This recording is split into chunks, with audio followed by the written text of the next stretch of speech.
हमने chapter number 2 शुरू कर दिया था अपना सीए का, और कल हमने देखा था डिटरमिनेंट्स ऑफ डिमांड। सो सारे के सारे यानी 5 जो मेन थे वो हमने कल देख लिए थे।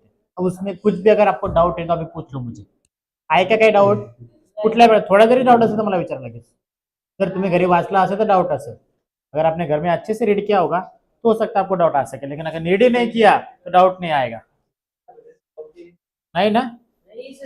चलो, सो आज का नया टॉपिक हम शुरू करने वाले द डिमांड फंक्शन। यस, सांग रे याला। मेथड बहुत हो गया है। रेट डिस्ट्रीब्यूशन जैसे जैसे लोगों की उम्र बढ़ती है, जैसे जैसे लोगों की उम्र बढ़ती है, तेरी नीड क्या है? एक गर्लफ्रेंड। मेरी नीड क्या है? एक स्लीपिंग बुक। तो दोनों की जो नीड है, सोप्या भाषेमध्ये हे आपल्याला काय लागतंय? कुठल्या एजचा ग्रुप तुमच्या पॉप्युलेशनचा पार्ट आहे त्यानुसार त्या लोकांच्या गरजा बदला। जर तुमच्या पॉप्युलेशन मध्ये जर लहान मुलं जर जास्त असेल, अगर छोटे बच्चे ज्यादा होंगे तो क्या होगा? सर की नीड क्या है? सर की नीड है, क्या है? सर की नीड रेड पेन है सर की नीड। वो एज ग्रुप के बारे में बात कर, किसी एक इंडिविजुअल पर्सन के बारे में नहीं बात। अगर छोटे बच्चों का ग्रुप ज्यादा रहा, उनका नंबर अगर ज्यादा हुआ तो किसकी डिमांड बढ़ेगी? टॉयज की बढ़ेगी। अगर जो बूढ़े लोग हैं उनकी अगर नंबर ज्यादा रहेंगे तो उनको वो स्टिक वगैरह जो होते हैं या फिर चश्मे वगैरह जो बोला था उनके नंबर रहता है। अगर वर्क करने वाले लोग पॉपुलेशन में ज्यादा होंगे तो उनके हिसाब से उनकी नीड होगी, तो इस हिसाब से एज ग्रुप के हिसाब से डिमांड में भी चेंज आता है। समझ गए? काय लगा त्यांना सांगितलं, चांगलं समजलं माझ्यापेक्षा, बस म्हणून समजलं सांगितलं। चलो देखो, so today we are going to discuss about the demand function. इसके पहले अगर आपने मैथमेटिक्स में फंक्शन के बारे में सुना होगा, व्हेरिएबल फंक्शन्स ऑफ अलग अलग व्हेरिएबल वगैरे ऐकलं कधी तुम्ही? फंक्शन में फंक्शन ते असं कधी दिसलं का तुम्हाला?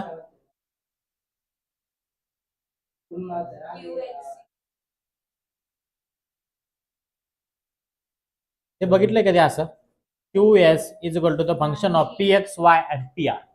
अब जानते हैं फंक्शन होता क्या? So we know, as we know, पण तुम्हाला काय माहित नाही। अब function is a symbolic statement. क्या है ये? एक सिंबॉलिक स्टेटमेंट है किसका? Of a relationship between the dependent and the independent variables. दो वेरिएबल्स होते हैं, आपने कभी एक्स प्लस वाई प्लस वो इक्वेशन देखे, वो एक दूसरे के साथ डिपेंडेंट हो सकते हैं, इंडिपेंडेंट वेरिएबल हो सकते हैं। तो इस तरह का सिंबॉलिक फॉर्म में हम किसी भी दो वेरिएबल को जब डिनोट करते हैं तब उसे बोलते हैं फंक्शन। क्या बोलते हैं उसे? सो सिंबॉलिक स्टेटमेंट है किसका? दो वेरिएबल का। हो सकता है वो एक दूसरे के ऊपर डिपेंडेंट भी हो और इंडिपेंडेंट भी।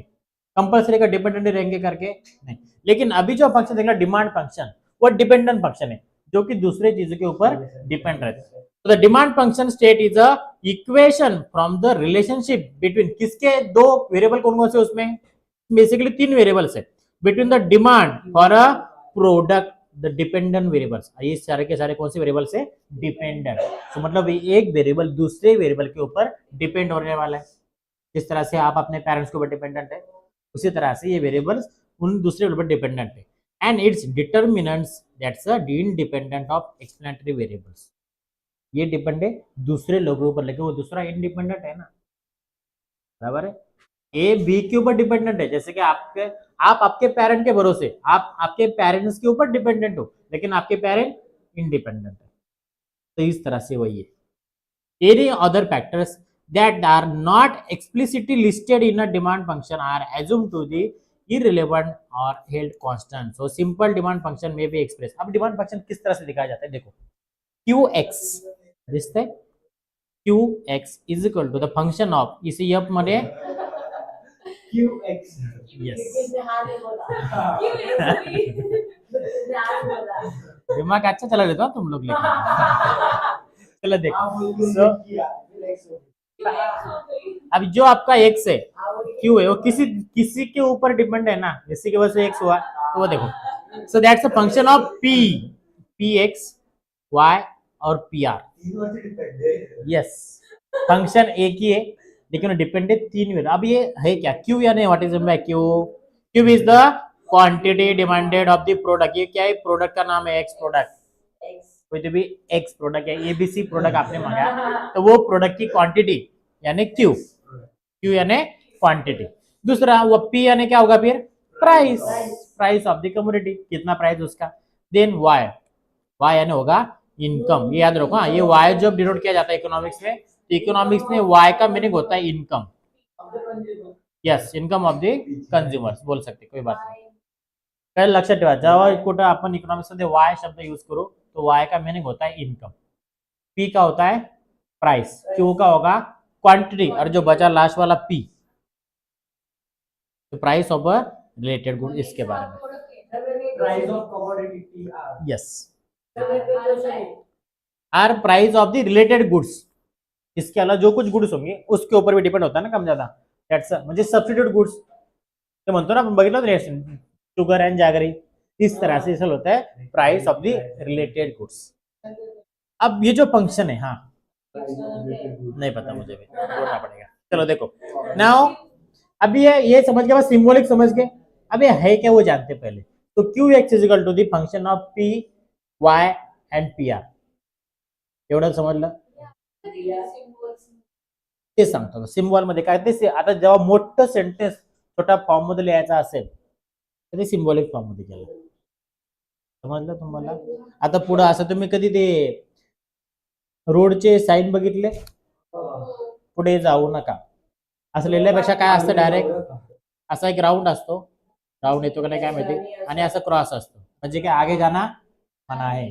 सो जे आपल्या 10 सेंटेन्स मध्ये बोलायचं ते तो एका साइड वर झालं की नाही, तसं आहे। तो जो आपको लॉन्ग चीजें बोलनी होती वो एक सिंपल 3 अक्षरों में अगर दिखा जा सके उसे सिंबॉलिक फॉर्म।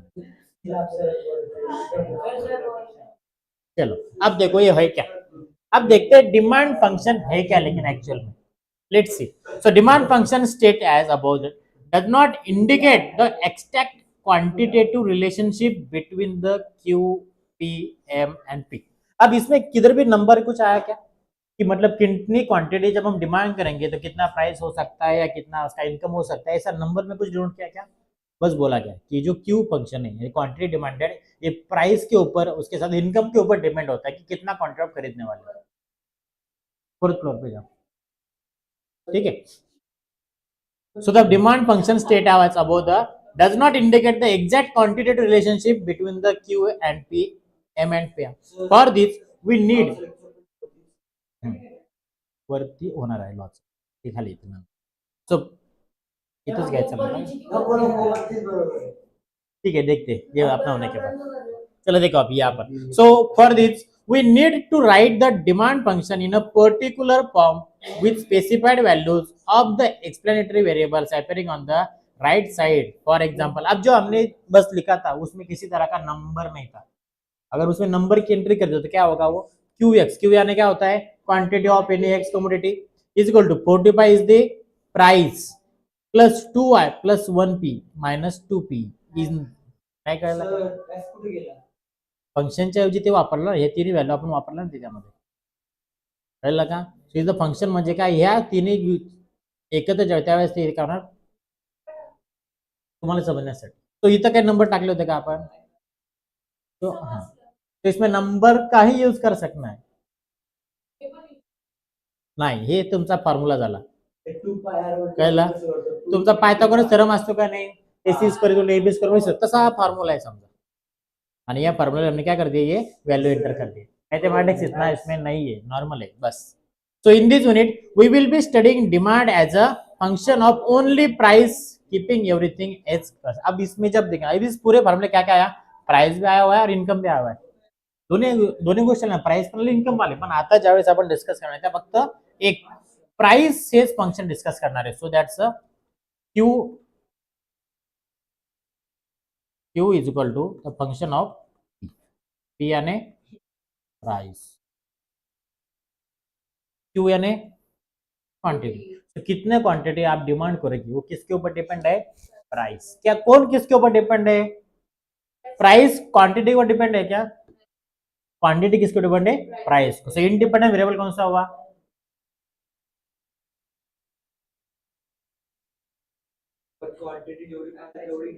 असं नसतं, स्वस्त असेल तर जास्त घेणार, महाग असेल तर कमी घेणार। तो क्वांटिटी डिपेंडेंट आहे कोणावर, प्राइस वर। सो प्राइस झाला इंडिपेंडेंट फंक्शन, हो गया। डिपेंडंट. समजलं आता एवढं. तो बाकीचं हे सगळं सोडतं, एवढं लक्षात ठेवा फक्त. Q is the function of P. P आणि प्राइस. कळलं एवढं? तेवढं समजलं का सांगा. सो इसे बोला जाता है डिमांड फंक्शन. कळलं का तुम्हाला? तर मी नेक्स्ट पेजवर जातो. डिमांड फंक्शन समझ गया. So Q is equal to the function of P. P यानी होता है price and Q is the quantity demanded. मतलब इजी भाषा बोला जाए, जो भी प्राइस है, प्राइस के ऊपर क्वांटिटी डिमांड होती है. इसलिए एक डिपेंडेंट वेरिएबल है, दूसरा इंडिपेंडेंट वेरिएबल. डिपेंडेंट जो वेरिएबल है वो होता है आपका क्वांटिटी और इंडिपेंडेंट वेरिएबल जो है प्राइस. कळलं का? सोप्या भाषेत सिम्बॉलिकल फॉर्म मध्ये आपण ते डिनोट केलं, तेच झालं easy way. Quantity is equal to function of the P. जे डिपेंडंट आहे ना त्याला आयन लावतात. Yes, quantity. आता इम्पॉर्टंट बात इकडे लॉ ऑफ डिमांड. तुम्हें पता है अल्फ्रेड मार्शल, नाम सुना है इनका? यस यस, ये बहुत बड़े इकोनॉमिस्ट है, जैसा आप सबको लग रहा है. उन्होंने पूरे वर्ल्ड को ऑर्गेनाइज किया, इंट्रोड्यूस किया इस लॉ ऑफ डिमांड से. काय कशाने? पाइथागोरस थ्योरम पता है, मतलब वो भी एक लॉ था. उसी तरह से इकोनॉमिक्स से कुछ लॉ होते. कौन से वाले? आता त्यांनी डेफिनेशन पण दिली आहे इकोनॉमिक्सची, बट उन्होंने लॉ भी दिया है. That's a law of demand. अब देखो ऐसे, अब जानते हैं लॉ ऑफ डिमांड है क्या. और ये लॉ ऑफ डिमांड आपको डेली आपके लाइफ में आप यूज करते हो. तो most of us have an implicit understanding of the law of demand. The law of demand is one of the most important laws of economic theory. So जितने भी कुछ हम लॉज देखने वाले हैं उन सबसे इंपॉर्टेंट कौन सा है? Law of demand, law of supply, ऐसे कुछ लॉज. तो लॉ ऑफ डिमांड एक इंपॉर्टेंट लॉ है. मतलब काय इंपॉर्टेंट है देखो. The law state the nature of relationship between the quantity demanded of a product and its price. जो अभी हम फंक्शन देखा, क्या फंक्शन था? Q is equal to the function of P. तो ये डिनोट करने वाला जो लॉ होता है बोलते हैं लॉ ऑफ. में दो रिलेशन बताए गए, किसका किसके साथ है? किसका किसके साथ है? क्वांटिटी का. क्वांटिटी का रिलेशन किसके साथ है? प्राइस के साथ. ये जो रिलेशन है ये तो क्वांटिटी सोबत, दोन्हीच एकमेकांसोबत आहे. कळलं तुम्हाला? So between the nature of relationship between the quantity and the quantity demanded and the product and its price. मतलब क्या है? दो लोगों के बीच में रिलेशनशिप की बात हो रही है. एक है क्वांटिटी, दूसरा है प्राइस. कळलं तुम्हाला? हे झालं, कळलं तुम्हाला आता. बट आता दोघांचं रिलेशनशिप कोणाकोणाचं? क्वांटिटीचं आणि प्राइस. आता बघा यात काय असतं, लॉ क्या कहता है. सो प्रोफेसर अल्फ्रेड मार्शल ये जो साहब बोलते हैं, इनका कहना क्या है? Defines the laws thus, the greater the amount to be sold, the smaller must be the price. तो जितने ज्यादा चीजों का बेचोगे उतना कम प्राइस होना चाहिए. बरोबर है. Eight which it is offer in order that it may be find purchasers, or in other words the amount demanded increase with a fall in price and diminishes with the rise in price. आता त्यांनी काय म्हणलं ते बरोबरच आहे, पण सोप्या भाषेत मध्ये सांगायचं आपण कालपर्यंत बघत आलो. तो लास्ट की लाइन देखो, the amount demanded decreases with the fall in price. अगर चीजों की प्राइस कम हो जाती है तो चीजों की डिमांड बढ़ जाती है. और उसका अपोजिट, बराबर. और इसका अपोजिट कर दिया, जब भी प्राइस, यस, जब भी प्राइस बढ़ेगी तो डिमांड कम हो जाएगी. ये नेचुरल लॉ है, पूरे सोसाइटी में दिखता है. और इसी को बोला जाता है लॉ ऑफ डिमांड. काय म्हणतात यालाच?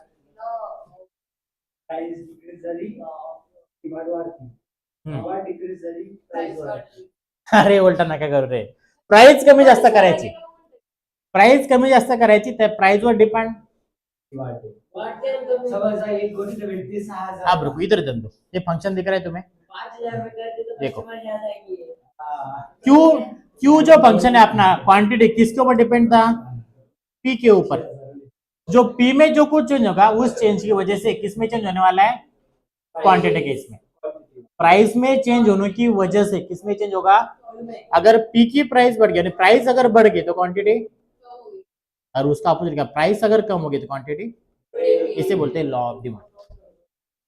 इतना ही सिंपल वे में बोला जाए. So the law of demand state that other things being equal when the price of a good rises, क्या बढ़ रहा है यहाँ पर, प्राइस बढ़ रहा है, the quantity demanded of a good will fall, है ना। जैसे जैसे प्राइस इंक्रीज होता जाएगा वैसे उसकी डिमांड क्या होगी, डिक्रीज होती जाएगी।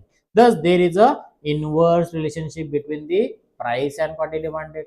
ऐसा रिलेशनशिप है, एक अगर बढ़ रहा है तो दूसरा कम हो रहा है, एक अगर बढ़ रहा है दूसरा उसका अपोजिट, सेम इनवर्सली कर दो, तो हो गया इनवर्स प्रोपोर्शन। क्लियर है।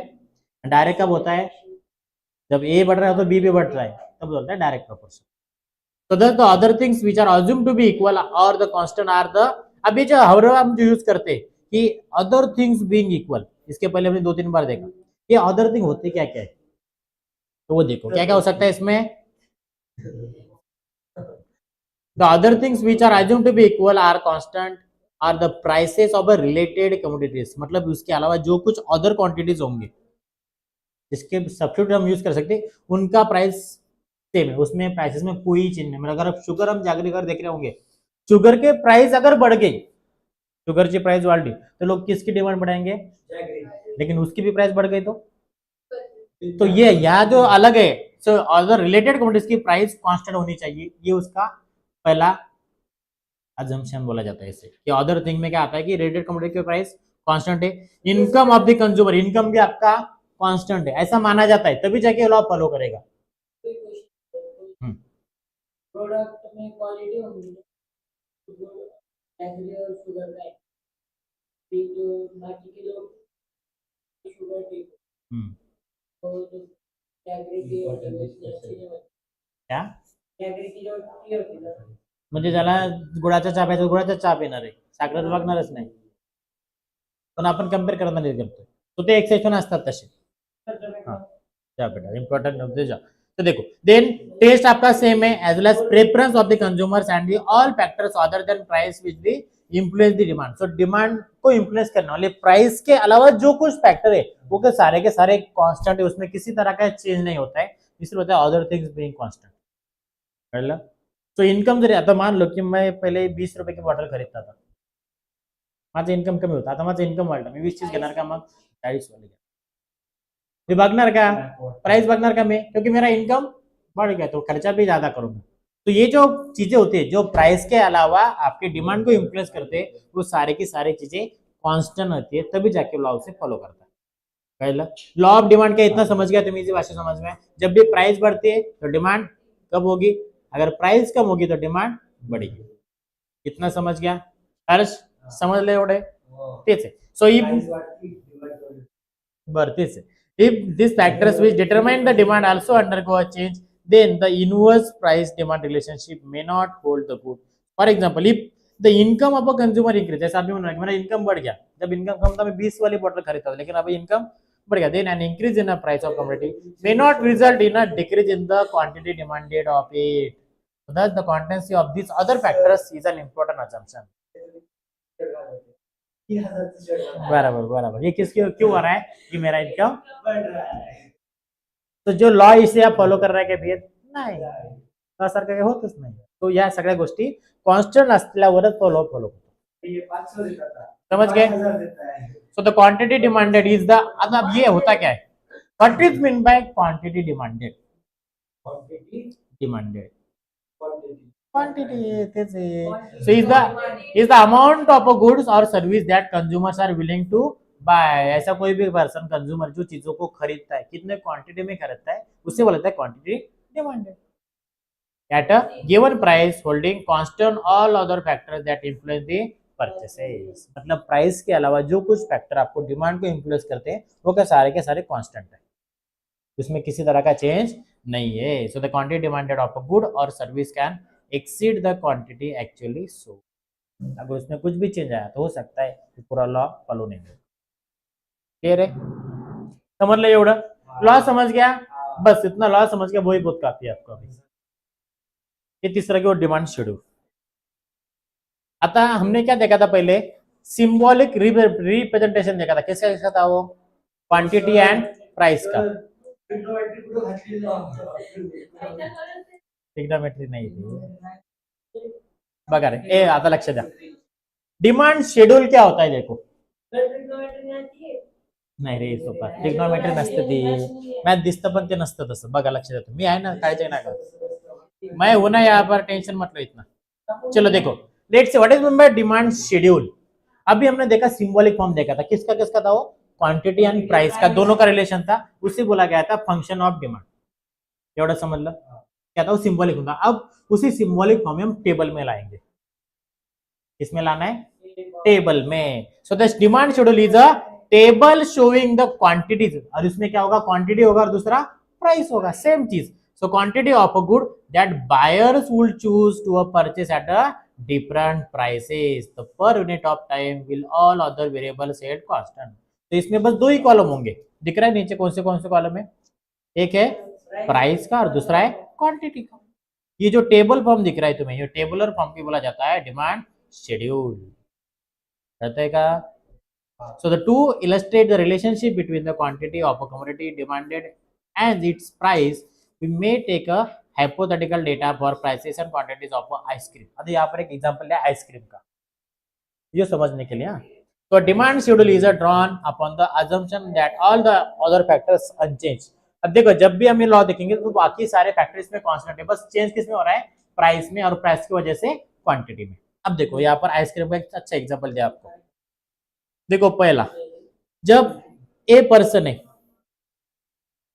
क्या है पर्सन सर नाम ले लो एक काम करो सर नाम ले लो सबका ठीक है मान लो चलो 7 दिन सर 7 एक दिन क्या हुआ एक ही दिन क्या हुआ भाई जब हाँ तुम्हें बोलो आगे आएगा अभी प्राइस था 60 रुपए भाई बहुत महंगी लगी मुझे मैंने खरीदी नहीं चाहिए मुझे इतना महंगा मुझे बजट में चाहिए लेकिन बाद में पता लगा प्राइस 10 रुपए से कम हो गया ना भाई तो अब मैं खरीद सकता चलो अब मैं 2 लूंगा बराबर है ना फायदा हो रहा है मेरा प्राइस कम होने की वजह से अरे भाई अभी दूसरे दिन गया तो फिर प्राइस कम हो गया अब क्या हुआ पहले दिन गया मैं मेरे बजट में था मैंने कुछ भी नहीं खरीदा क्योंकि 60 रुपए था दूसरे दिन गया तो प्राइस 60 का 50 हो गया अरे भाई चलो अब मैं खरीद सकता हूँ तो मैंने 2 ले लिया खुशी के मारे है ना अब तीसरे दिन फिर गया अरे यार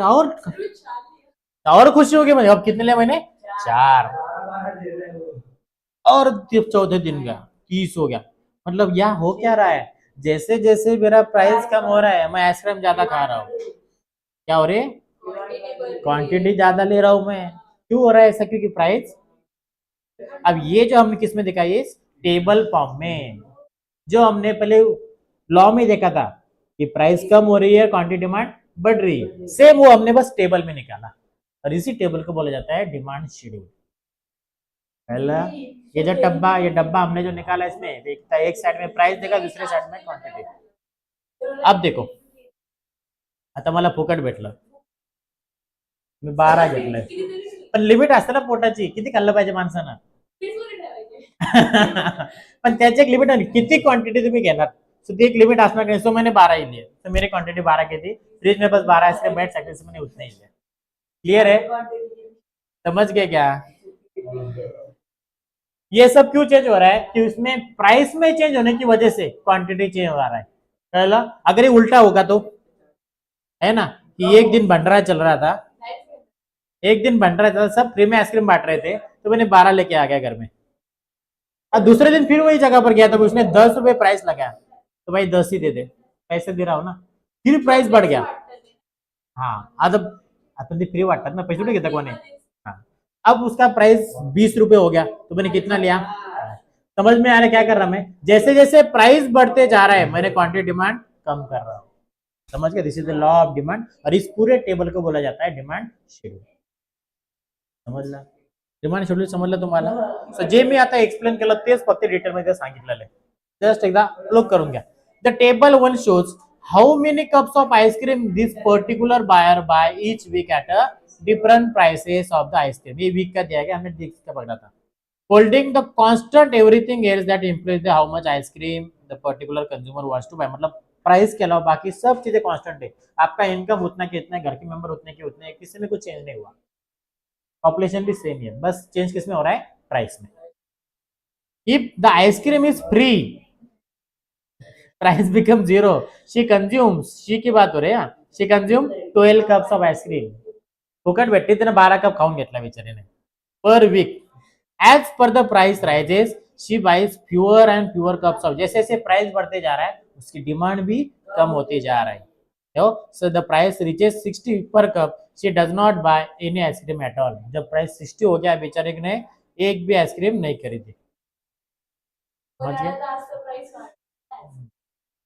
The above table depicts the inverse relationship between the price and the quantity of ice cream demanded. So we may note that the demand schedule obey the law of demand. As the price of ice cream increase, ceteris paribus the quantity demanded falls. जो हमने law of demand बोला वही same law यहाँ आपको नजर आता है कि जैसे जैसे प्राइस बढ़ रहा था उसी तरह से क्वांटिटी डिमांड कम हो रही थी. हम कम आइसक्रीम खा रहे थे लेकिन जब प्राइस कम होने लगा तब क्वांटिटी डिमांड ज्यादा आइसक्रीम खाने लगे. इसे बोला जाता है लॉ ऑफ डिमांड प्लस ये जो पूरा टेबल हमने निकाला उसी टेबल को बोला जाता है डिमांड शेड्यूल. क्या क्या होता है इसमें? एक होता है क्वांटिटी, दूसरा होता है प्राइस और ये अपना कमोडिटी कि आपने क्या खरीदा उसका. इस तरह के ये टेबल जो फॉर्म होता है उसे होता है डिमांड शेड्यूल. क्लियर है? पुढचं किती आहे असं? अरे ये कंसेप्चुअल पार्ट है ना इसलिए थोड़ा सा एक बार एक कंसेप्ट समझ गया ना. हाँ हाँ सिद्धांत चाहिए था तुम्हें. डिमांड कर एकदा घेऊन टाकू फक्त. 12 चे मुलं आले का बाहेर?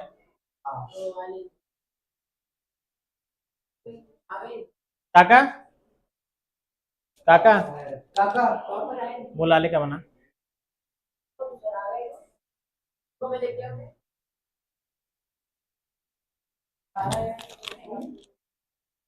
वरचे मुलं आले खाली? वरचे मुलं आले का खाली? ते होते का तिकडे वर पण? मग थांबू माझं? चलो फिर ठीक है. डिमांड का आप घर जाके लॉ ऑफ डिमांड पढ़ लो. डिमांड शेड्यूल क्या है, डिमांड फंक्शन है. 3 कंसेप्ट हमने आज हम लेना घर से एक बार अच्छे से रेडी कर लो. कल हम देखेंगे बाद में डिमांड कर एंड देन देखेंगे मार्केट डिमांड शेड्यूल क्या होता है ये.